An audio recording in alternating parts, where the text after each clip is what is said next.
മക്കളെ കീമിൻ്റെ പുതുക്കിയ rank list ഇന്നലെ വന്നതിന് ശേഷം ഒരുപാട് പാരൻസും കുട്ടികളും എന്നെ കോൺടാക്ട് ചെയ്തു. അവരെ ആശങ്കകളും അവരെ വിഷമങ്ങളൊക്കെയാണ് അറിയിക്കുന്നത്. കാരണം ഫസ്റ്റ് റാങ്ക് ലിസ്റ്റിൽ നല്ല റാങ്ക് വരികയും പിന്നീട് ഈ പുതുക്കിയ റാങ്ക് ലിസ്റ്റ് വന്നപ്പോൾ ഒരുപാട് പിറകിലോട്ട് പോയി ചെയ്ത കുട്ടികളാണ് വിളിച്ചുകൊണ്ടിരിക്കുന്നത്.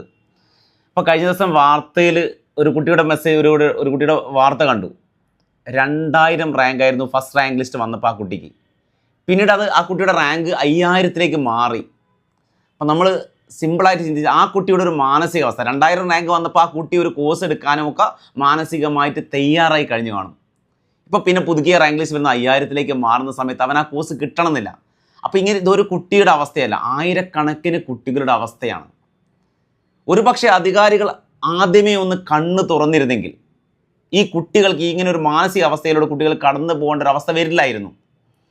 പ്രോസ്പെക്റ്റോസ് ഇറക്കുന്നതിന് മുൻപ് തന്നെ പുതിയൊരു ഫോമുല മാർക്ക് ജനറലൈസ് ചെയ്യാൻ വേണ്ടി ഒരു പുതിയ ഫോമുല കണ്ടുപിടിച്ചിരുന്നെങ്കിൽ ഈ കുട്ടികൾക്ക് ഇങ്ങനെ ഒരു മാനസികാവസ്ഥയിലൂടെ കടന്നു പോകേണ്ട ഒരു അവസ്ഥ വരില്ലായിരുന്നു എന്നാണ് പറയുന്നത്.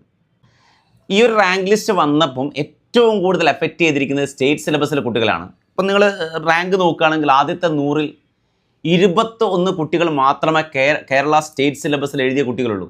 ഏകദേശം 47,000 കുട്ടികൾ സ്റ്റേറ്റ് സിലബസിലെ കുട്ടികളാണ് എക്സാം എഴുതിയത്. പക്ഷേ റാങ്ക് ലിസ്റ്റ് വന്നപ്പം പുതുക്കിയ റാങ്ക് ലിസ്റ്റിൽ 100-നുള്ളിൽ വന്നത് 21 കുട്ടികളാണ്.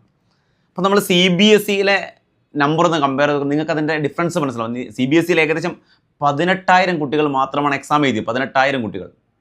ഈ 18,000-ൽ ആദ്യത്തെ 100-ൽ 79 കുട്ടികൾ ആദ്യത്തെ 100-ലുണ്ട്. അപ്പോൾ ഈ മാർക്ക് ജനറലൈസേഷൻ അല്ലെങ്കിൽ പുതിയ ഫോമുല അപ്ലൈ ചെയ്തിരുന്നെങ്കിൽ സ്റ്റേറ്റ് സിലബസിലെ കുട്ടികൾക്ക് ഇത്രയും വിഷമം അല്ലെങ്കിൽ പാരൻസിനൊക്കെ ഈ ഒരു മാനസികാവസ്ഥയിലൂടെ കടന്നു പോകേണ്ട ഒരു അവസ്ഥ വരില്ലായിരുന്നു. അപ്പം നമ്മൾ ഇനിയെങ്കിലും ഒരു ഫോമുലയും കാര്യങ്ങളൊക്കെ മേക്ക് ചെയ്യുന്ന സമയത്ത് കറസ്പോണ്ടിങ് ഒരു ടൈം ബൗണ്ടഡ് ആയിട്ട് അത് ചെയ്തിരുന്നെങ്കിൽ കുട്ടികൾക്ക് ഈ ഒരു അവസ്ഥ വരില്ലായിരുന്നു. പക്ഷേ നെക്സ്റ്റ് ഇയർ എങ്കിലും ഇത്തരത്തിലുള്ള ഒരു കൺഫ്യൂഷൻ ഒഴിവാക്കിക്കൊണ്ട് ഒരു നല്ല രീതിയിലുള്ള എക്സാം, ഇപ്പോൾ നീറ്റ് എക്സാം ആണെങ്കിൽ എൻട്രൻസ് മാത്രമേ ഉള്ളൂ, അതിൽ +2-ൻ്റെ മാർക്ക് ആഡ് ചെയ്യുന്നില്ല. അങ്ങനെ ഒരു കോമ്പറ്റേറ്റീവ് എക്സാമിലൂടെ കുട്ടികൾ കടന്നു പോവുകയാണെങ്കിൽ ഈ കൺഫ്യൂഷൻസ് ഒന്നും കുട്ടികൾക്ക് വരില്ല.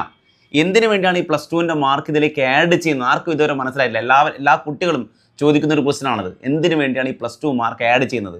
ഒരു നല്ല കോമ്പറ്റേറ്റീവ് എക്സാം നടത്തുകയാണെങ്കിൽ ഒരു പ്രത്യേക നീറ്റ് പോലുള്ള ഒരു എക്സാം നടത്താൻ പറ്റുമെങ്കിൽ അത് മതിയാവില്ലേ? ഇല്ലെങ്കിൽ ഈ +2-ൻ്റെ മാർക്ക് കൺസിഡർ ചെയ്യാം, കുഴപ്പമില്ല.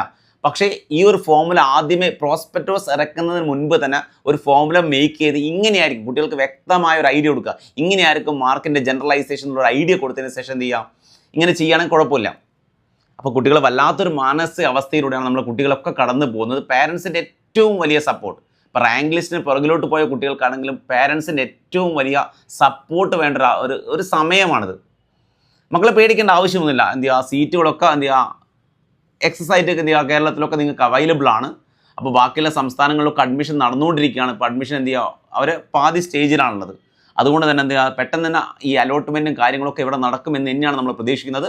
അലോട്ട്മെൻറ്റായിട്ട് ബന്ധപ്പെട്ട എല്ലാ കാര്യങ്ങളും എന്ത് ഹെൽപ്പ് വേണമെങ്കിലും നമ്മളെ കമ്മ്യൂണിറ്റിയിലും കാര്യങ്ങളൊക്കെ നമ്മൾ പ്രൊവൈഡ് ചെയ്യുന്നതാണ്. എന്ത് ഹെൽപ്പ് വേണമെങ്കിലും നിങ്ങൾക്ക് വിളിക്കാവുന്നതാണ്. Okay, by.